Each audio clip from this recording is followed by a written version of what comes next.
Salve, amigas e amigos da filosofia, bem-vindos a mais uma das nossas conversações filosóficas. Hoje eu vou conversar com a Larissa Drigo Agostinho. Ela já esteve no canal mais de uma vez, falando sobre o Guattari na primeira e a segunda, uma live coletiva que a gente fez sobre os 1000 platôs. E dessa vez ela veio para falar sobre o livro recente que ela publicou sobre o Mallarmé, que é resultado da pesquisa dela. Olha lá, A Linguagem se Refletindo, pela Anna Bilume. A gente vai conversar um pouco sobre Mallarmé, sobre esse livro, que é a pesquisa do mestrado dela. Ela está fazendo o pós-doutorado agora na USP, e fez tanto o mestrado quanto o doutorado na França. Larissa, prazer enorme recebê-la aqui mais uma vez no canal. Conta um pouco como que essa pesquisa que resulta desse livro tem a ver com as suas pesquisas atuais, em que lugar que ela se situa, para você falar um pouco da sua trajetória também. E lembrando que eu gosto de falar as cidades que as pessoas estão, né? Porque eu uso conversações, tem isso, eu converso com gente em todos os lugares. Ela está lá em Montreal, no Canadá, nesse momento, né? Obrigado por participar aqui, Larissa, das conversações, e boa tarde, aí não sei que horas que é aí, e também quem estiver assistindo em outro horário, boa tarde, bom dia, boa noite aí para todo mundo. Obrigado pela presença aí, Larissa.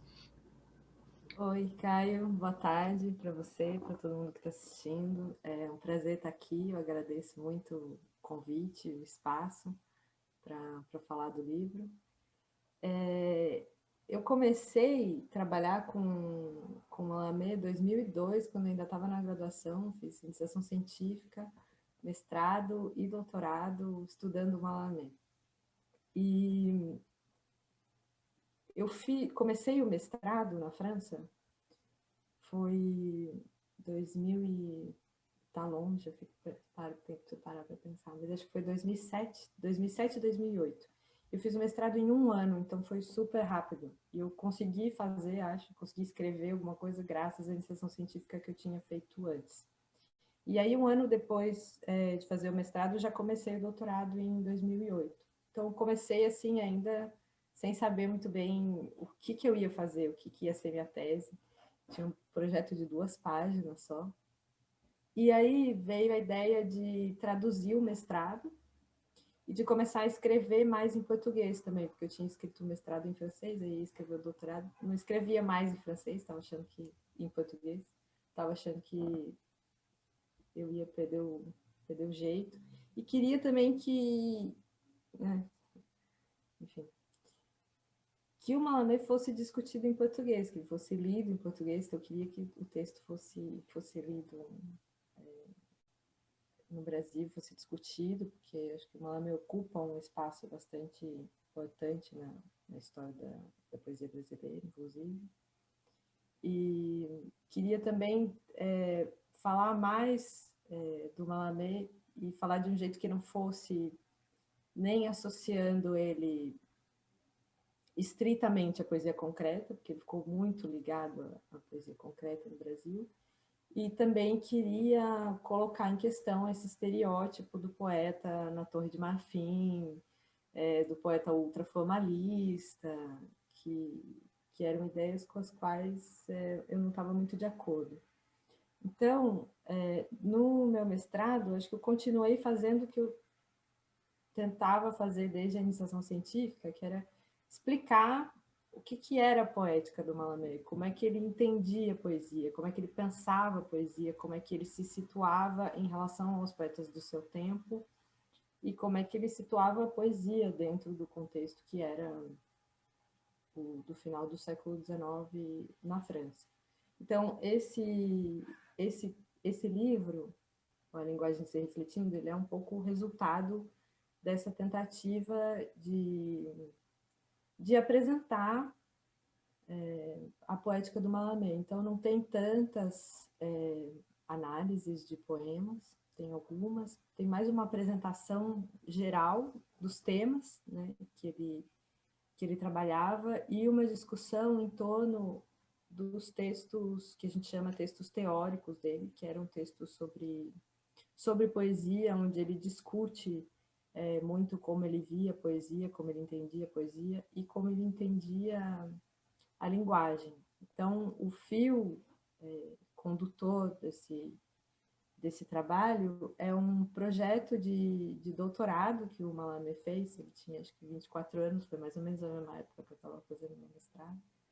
Ele pretendia apresentar ele na Sorbonne, e esse projeto era um estudo sobre a linguagem.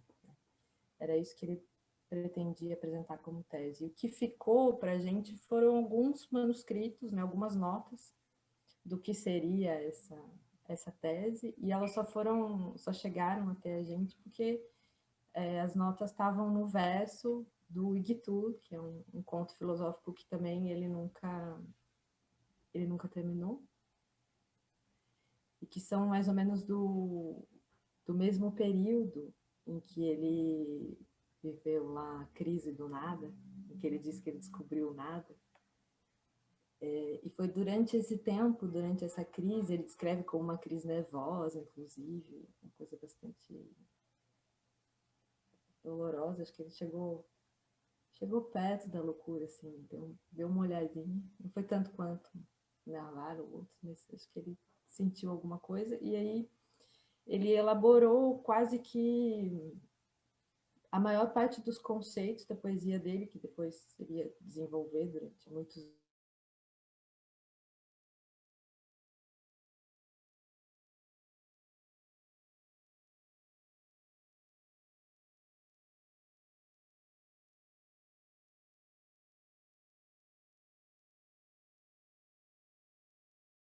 De um poema que é Rodiade, né? Então eu tentei seguir o fio no livro, analisar esses primeiros poemas, esse primeiro período dele, que é da década de 60, 20 e poucos anos. Depois analisei bastante os textos teóricos até chegar no lance de dados. A ideia era um pouco pensar que aquele problema que ele encontrou quando ele descobriu nada, que ele dizia que ele ia conseguir curar escrevendo Igitur, acho que ele só conseguiu resolver mesmo quando ele escreveu o lance de dados, porque ele conseguiu encontrar uma forma que desse conta daquilo. Então, a impressão que eu tenho é que é um poeta que passou a vida inteira tentando encontrar uma forma nova para fazer poesia. Eu acho que essa descoberta, essa criação, foi o que abriu o espaço para a poesia que veio depois no século XX, para muitas vanguardas, enfim, teve um papel bastante importante nisso. Uhum.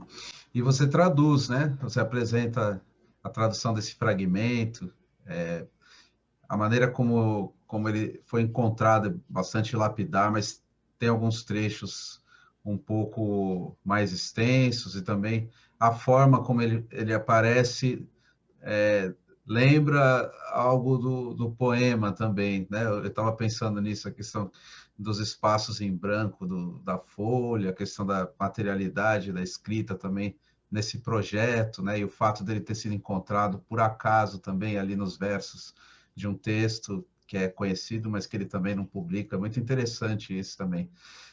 Eu acho que tem algo disso também na sua pesquisa, né? Uma relação também com esse acaso na obra do Mallarmé.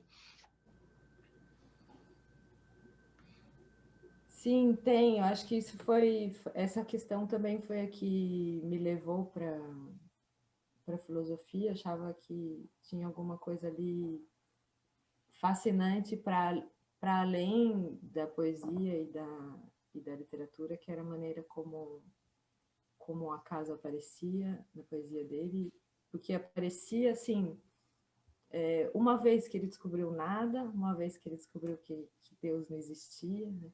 E foi uma descoberta, ele diz, escavando a linguagem, a única resposta que ele podia encontrar, porque quer que fosse, era o acaso, quer dizer, não existia mais Deus, não existia mais teologia, teleologia, não existia mais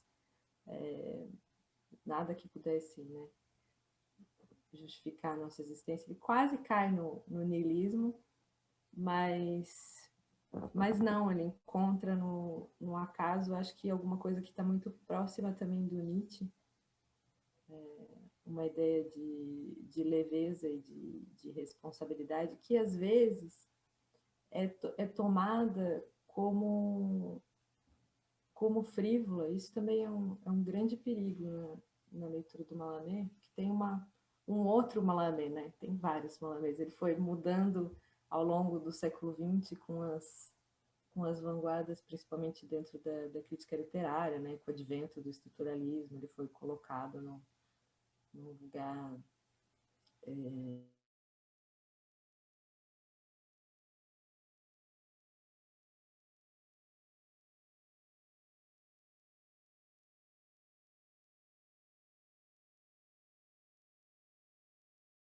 Napo, rimava o endereço dos amigos quando ele ia mandar carta, enfim. E aí apareceu uma outra imagem do Malamé, que não era nem o poeta da Torre de Marfim da poesia pura, nem o poeta da vanguarda, era o poeta do cotidiano e assim por diante. Acho que também ele tem um papel nessa reinvenção que o cotidiano ocupou dentro da poesia a partir da década de 90, 80, talvez.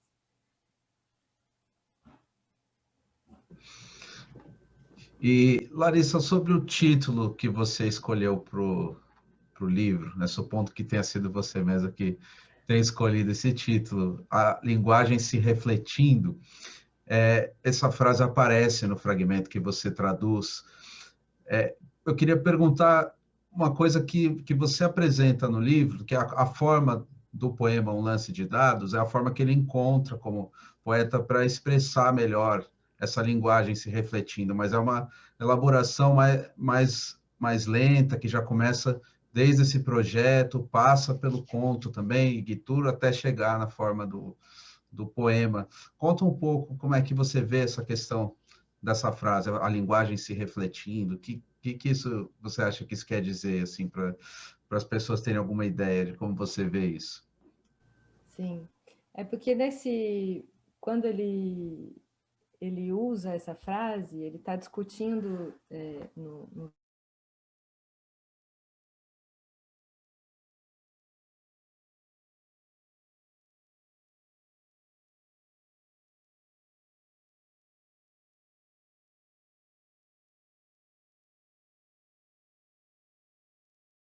a partir da qual a gente pudesse refletir e pensar. E ele pensou que o método, esse método seria o método da ficção, e a ficção seria o único método possível, o que diz muito sobre como ele via o pensamento, né? Como se fosse sempre uma invenção. Eu acho que a melhor maneira, talvez, de compreender a dimensão disso seja analisando como ele entendia os mitos. Ele traduziu um livro sobre essa questão, porque na época, no século XIX, foi a época que os linguistas descobriram a raiz hindu das línguas indo-europeias. Então, eles encontraram uma espécie de tronco comum para todas as línguas europeias. E, a partir dessa descoberta, um monte de gente tentou fazer um monte de coisa na mesma linha, né? E uma dessas tentativas foi a de encontrar uma origem comum a todos os mitos, todas as culturas, né? Todas, claro que lá tinha um foco muito mais europeu do que, embora tenha presença de contos mais da Ásia, mas acho que não tantos africanos, por exemplo. Mas, de qualquer maneira, quando o Malamé vai falar do mito, ele entende o mito como, primeiro, os mitos surgiram porque, numa tentativa nossa, humana, de dar nome aos fenômenos da natureza. Então, ele já não tem transcendência nenhuma no mito, né? Diz respeito único exclusivamente à natureza. E depois ele diz que o que aconteceu com o tempo, com a transformação das línguas, né? O Babel, ele fala muito do mito de Babel,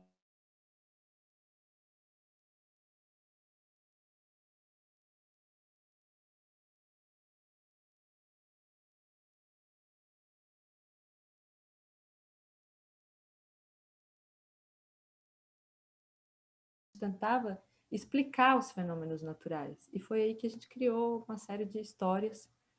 E essas histórias, para ele, tinham como objetivo único e exclusivamente descrever aquilo que acontecia na natureza. Então, quando ele vai falar que existe só um mito, né, um mito que deu origem a todos os outros mitos, esse mito seria o da passagem dos dias, né, que é o mito na Grécia, é o mito de Eurídice e Orfeu. O Sol e a Lua não podem se encontrar no céu ao mesmo tempo. O Blanchot escreveu muito sobre isso. Mas, enfim, era sempre uma... Quando ele vai...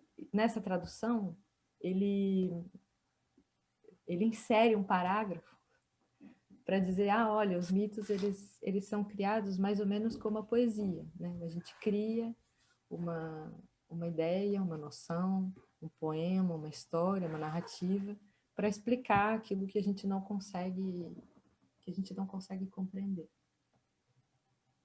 Então, a linguagem se refletindo diz respeito a isso. Para ele, quando ele fala no texto esse texto sobre a linguagem, é muito engraçado. Ele fala de uma linguagem do coração, de uma da linguagem como se fosse, ao mesmo tempo, sinônimo de modo de funcionamento, de maneira de operar. Então,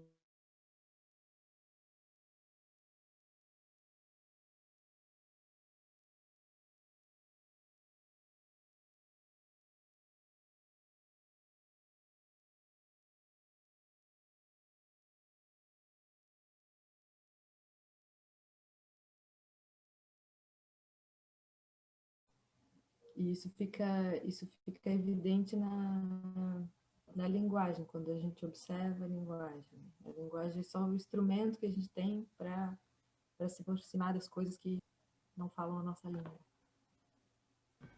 Uhum. E por que a poesia? O que você acha que isso culmina lá na poesia do lance de dados?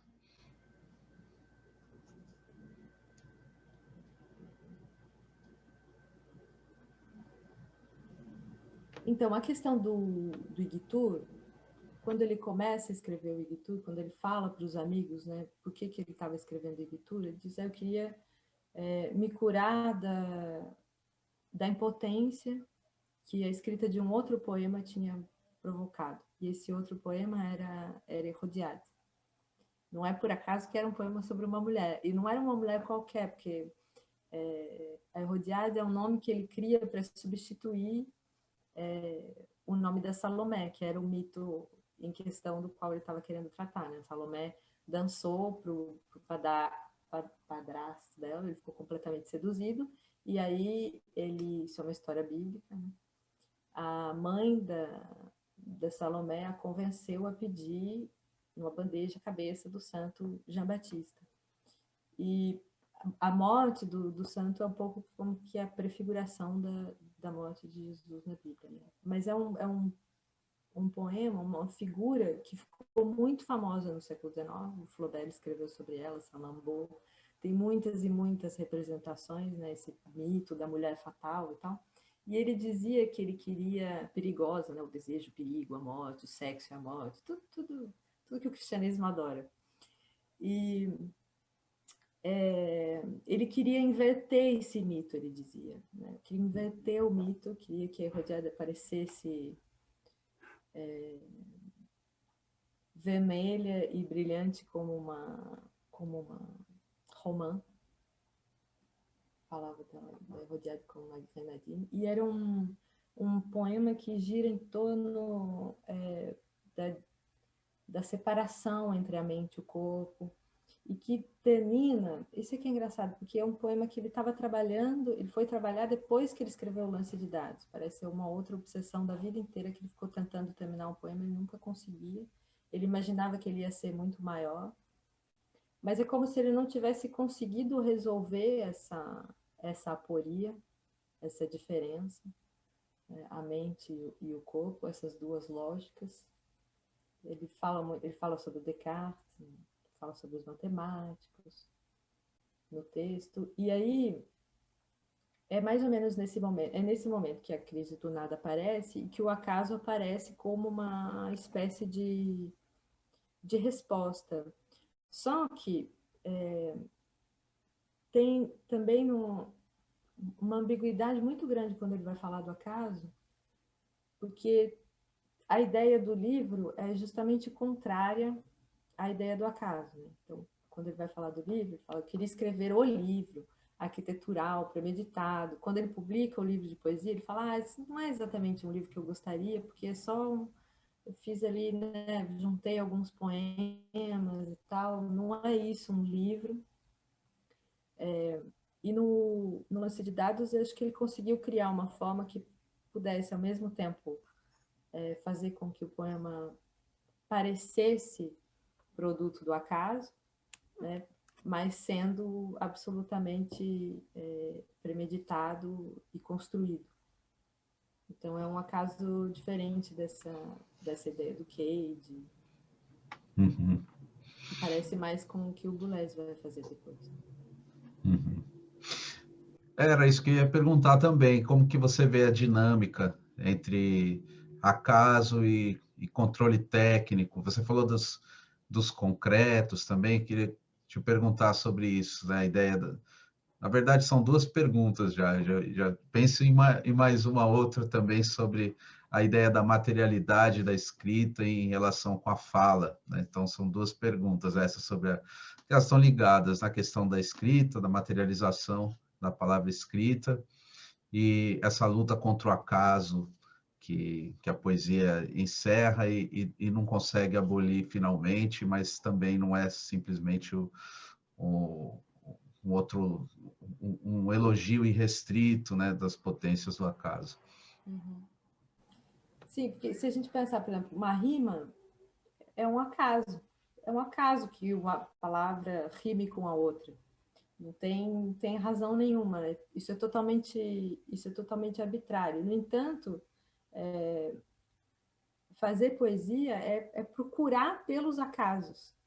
Você não pode produzir, você tem que encontrá-los. Tem um poema dele que chama Demônio da Analogia, sobre isso, de uma frase que vem na cabeça dele, ele fica pensando, matutando, até que ele encontra numa vitrine, numa loja, uma espécie de expressão material do que aquela frase significava, penúltima é morta.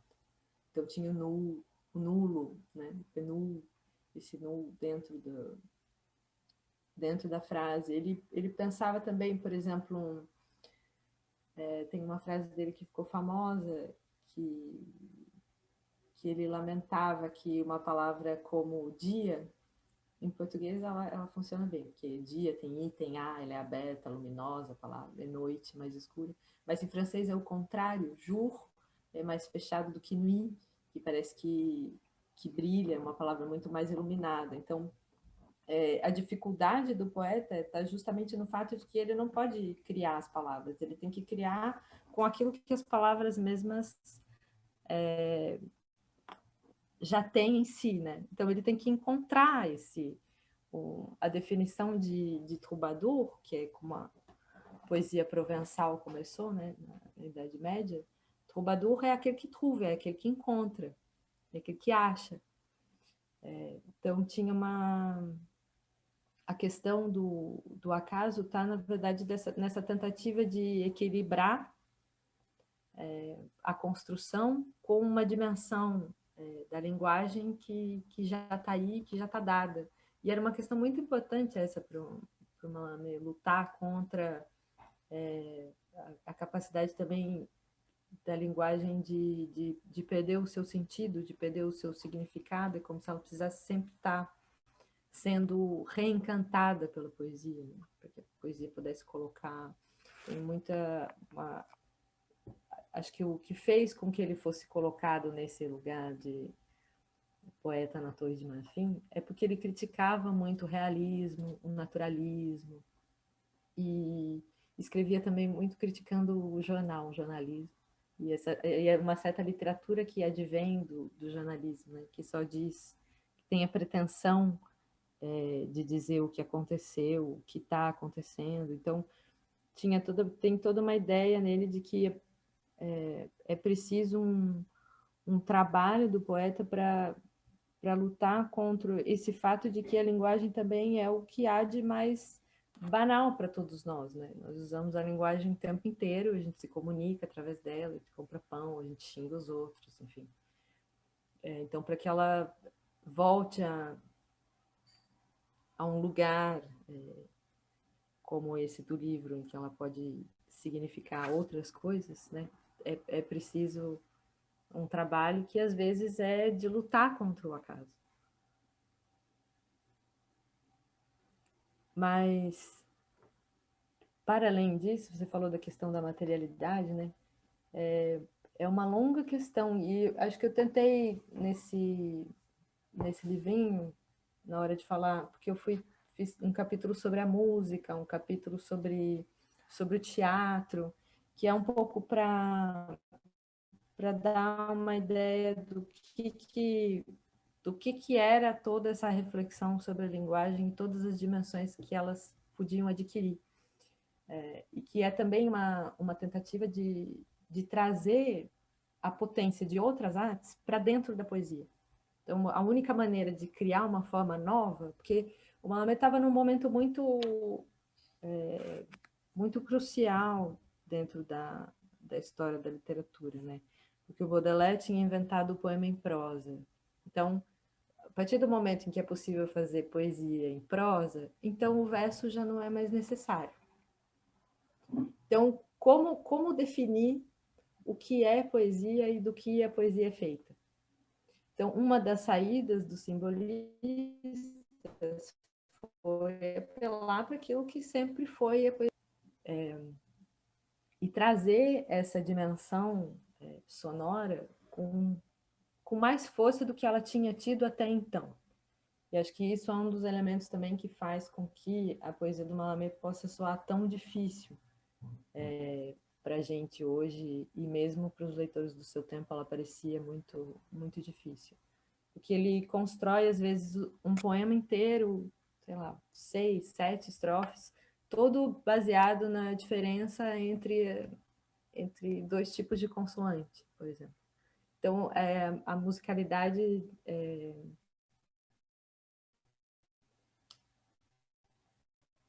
ela acho que era um dos elementos mais importantes para a poesia dele, e a poesia como um todo, que era uma tentativa de não mais privilegiar única e exclusivamente o significado, né? E de produzir outros significados, mais ou menos como a rima funcionava. Porque todas as manifestações possíveis, quando você rima duas palavras diferentes, aquilo quase como que cria uma aproximação de sentido, ou te leva a produzir um outro sentido, né? Então, a ideia era explorar essas diferenças dentro da poesia, e tinha mais uma que também era para ele muito importante, que era o teatro. Ele escreveu muito sobre o teatro, embora ele gostasse mais da dança, vou chegar na dança ainda, eu espero. Mas quando ele vai refletir, por exemplo, sobre o teatro, ele diz, o teatro é a única arte que consegue fazer existir, né? Colocar algo diante dos nossos olhos, colocar pessoas em ação diante de um espectador. Então, ele tenta trazer isso para dentro da poesia, como a poesia pode materialmente colocar um leitor diante de uma ideia, como ela pode fazer ver, como ela pode produzir isso da maneira mais material possível, né? Porque a outra encruzilhada na qual Mahomet estava, teve a invenção do poema em prosa, teve a invenção do verso livre, que também fazia com que a métrica já não fosse mais a definição do verso por excelência. Mas, além disso, além do poema em prosa e além do verso livre, nesse momento, a poesia ela também tinha um lugar que já não era mais a música popular e que era o livro. Ela passou a ser lida assim, né? E isso muda muito a maneira como a gente vai pensar a sonoridade, que já não é mais uma poesia falada, não é mais uma poesia cantada, né? O que significa eu ter uma página em branco lá para oferecer para o meu leitor? Como eu posso ocupar essa página de outras maneiras? Quer dizer, acho que ele tentou fazer com que esse suporte novo da poesia, que não é novo, né? Mas com que essa separação entre a cultura popular, a música popular, a literatura que tem lugar dentro do livro, pudesse ser um novo espaço de invenção. Então, como criar e como pensar a poesia, levando em consideração o fato de que ela está aqui dentro do livro. E é engraçado que essa tentativa de pensar a poesia dentro do livro, na verdade, levou a poesia para muito além do livro. Uhum.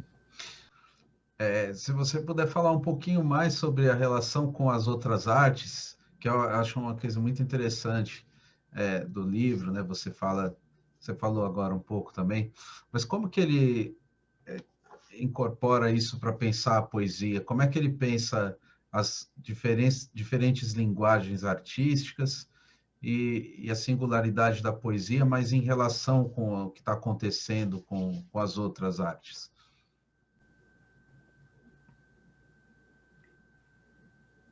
Essa é uma longa história, porque o Mallarmé morou do lado da casa do Manet durante 25 anos, se não me engano. Eles eram muito, muito amigos. E ele recebia na casa dele, às terças-feiras, muitos artistas. E, bom, tem muita coisa para falar. Primeiro, é que ele foi desenvolvendo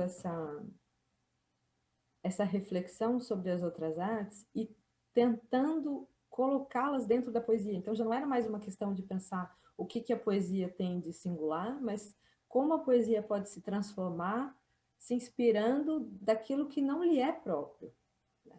Que é a música, que é o teatro, como ela pode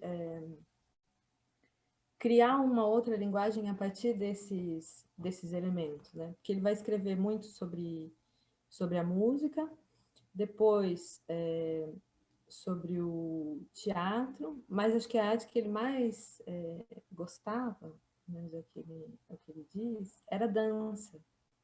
Porque a dança podia unir aquilo que a música tinha de mais interessante, porque não tem dança sem música, e ao mesmo tempo ela tem um elemento que é o elemento teatral, de colocar um corpo, né, em ação, e de dar corpo à música, que acho que foi fundamental para que ele elaborasse um poema como um lance de dados em que as palavras estão em movimento dentro da página. Né? Já não estão mais sempre seguindo a mesma linha, sempre seguindo o mesmo lugar.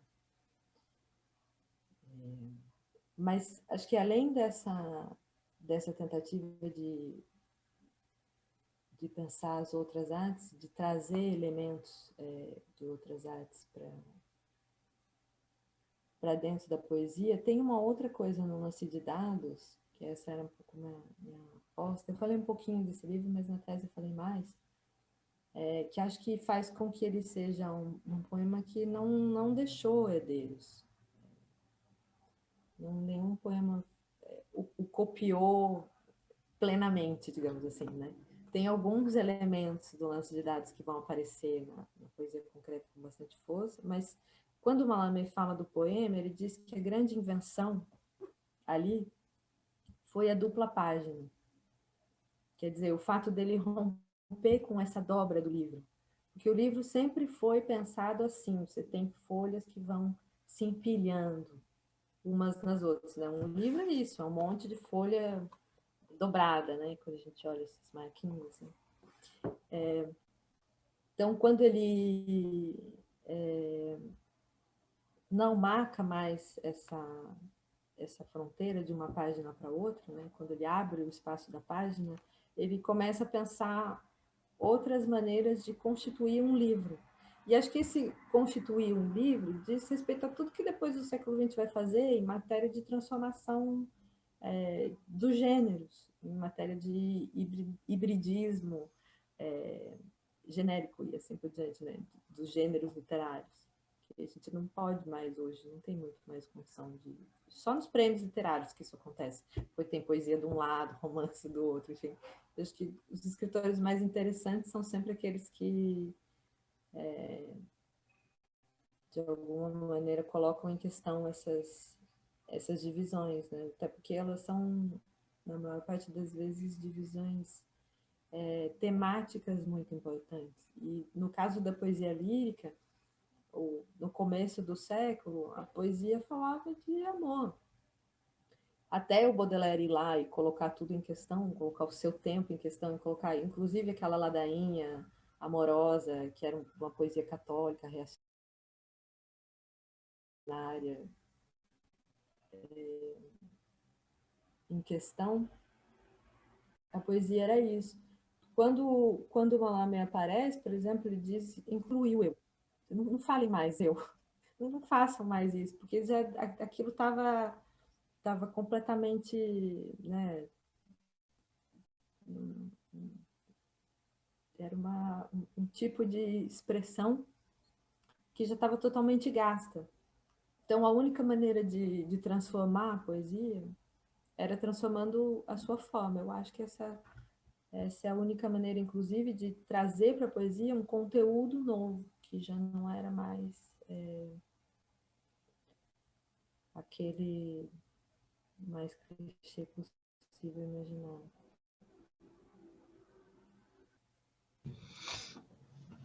Muito bom, Larissa. Adorei conversar sobre o livro. E depois desse livro, você falou que é o mestrado, né? Você está pensando em preparar algo com relação ao doutorado também, ou esse é o seu projeto de pesquisa aí mais atual? Se quiser falar um pouquinho, já que a gente começou falando da sua trajetória, né? Então, o que eu fiz depois, porque essa coisa de só falar do Mallarmé também começou a parecer muito problemática, porque no mestrado eu fiz uma crítica pequenininha, assim, do Derrida, do estruturalismo, e do fato de que a gente também não pode levar essa ideia da linguagem às últimas consequências e achar que isso é suficiente, né? Como pensamento filosófico e assim por diante, que a linguagem, que tudo está na linguagem. Porque justamente que o Mallarmé tem de mais interessante era de abrir justamente pelo fato de que ele estava na poesia, que ele podia ser o cara que fala, não, tudo é linguagem. Ele estava muito mais interessado em pensar outras linguagens que não eram necessariamente, né, a língua, e transformar a poesia do que afirmar incondicionalmente, sei lá, preponderância na linguagem, na reflexão sobre tudo. E aí, o que eu fiz depois do doutorado foi primeiro tentar entender essa questão da contingência, do acaso, o que ela significava na história da filosofia, por que isso é importante, será que dava mesmo para pensar a história, por exemplo, do ponto de vista do acaso, sem causalidade nenhuma, o que é história, então, né? E de analisar também o lugar que ele ocupava dentro do século XIX, que acho que é a única maneira de colocar em questão esse lugar do poeta na Torre de Marfim, era analisando de fato a história da poesia. Essa é a única maneira também, acho, de colocar em questão o estruturalismo, e o estruturalismo como pensamento filosófico, ele vai sempre deixar de lado a história. Então, aí eu fui analisar e tentar entender a relação dele com o seu próprio tempo, e era uma discussão toda sobre poesia e política. Então, trabalhei Baudelaire, junho de 48, depois o Mallarmé e Anarquia no final do século, aí ficou faltando o Rimbaud, então tem um livrinho que vai sair agora, Rimbaud e a Comuna, e aí depois a ideia do pós-doutorado era tentar trabalhar história das revoluções no século XX. E sem poesia, agora só a baderna mesmo. Será que a poesia é possível abolir a poesia? Não, a poesia está na rua, né? A poesia é a revolução na rua, o povo na rua. Com certeza. De fato, né? Acho que toda essa tentativa de criar uma outra forma para a poesia sempre foi tentar recolocá-la dentro da vida, porque se tem alguma coisa que a burguesia conseguiu fazer foi separar a arte e a vida, né? Elas deviam ser uma coisa só. É o Passo que dizia que é a rebelião do corpo, né? A poesia, revolução do corpo, alguma coisa assim, né? Uhum. É isso. Muito bom, Larissa. Adorei a conversa. Revê-la também, né? Faz tempo que você não vinha aqui nas conversações. E se quiser mostrar o livro de novo aí, pela Anab Lume, ficou muito bonita a capa dele, vermelha, a linguagem se refletindo. Introdução à Poética de Mallarmé. Parece uma barra de balé isso aqui. Eu gostei da imagem, porque eu falei, parece a barra do balé, onde a gente faz exercício de balé. Muito bonito. Muito bom. Obrigado pela conversa. Obrigadão. Fique bem aí. E depois, lembrando, né, quem está assistindo aqui, que a gente está preparando uma outra conversa, agora com mais gente, para comemorarmos os 10 mil inscritos, né? Espero que mais um mês a gente chegue nesse número aí para as pessoas acompanharem. Vai ser sobre a obra Os Mil Platôs. A Larissa também tem uma pesquisa, né? Dentre as coisas que ela estuda, também o Guattari, né? Eu sei que ela gosta muito. Inclusive, foi a primeira conversa que a gente teve aqui sobre o Guattari, Deleuze também, e vários outros autores contemporâneos. Obrigado, Larissa. Obrigado também quem acompanhou a gente aqui. Obrigado. É um projeto coletivo, na verdade, né?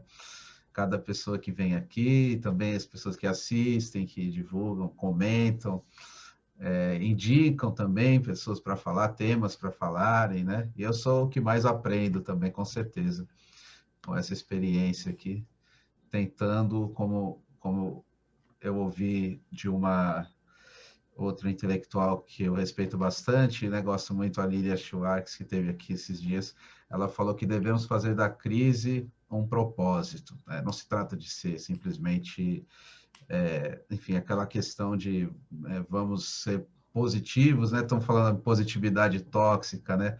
Não é exatamente isso, mas é tentar utilizar o que está acontecendo para colocarmos as questões mais importantes em pauta e tentarmos pensar juntos, né, soluções e pelo menos uma reflexão sobre isso tudo que está acontecendo. E é isso que eu acho que as redes sociais permitem, né? Então, com certeza, esse tipo de conversa que a gente está tendo, né, muito bom para mim e para as pessoas que estão assistindo também. Tenho certeza que isso está contribuindo para criar uma outra forma de pensar a relação entre filosofia e redes sociais, e poesia, né, e tudo mais. Então, eu só tenho a agradecer, Larissa. Vamos encerrando aqui, então. Até mais.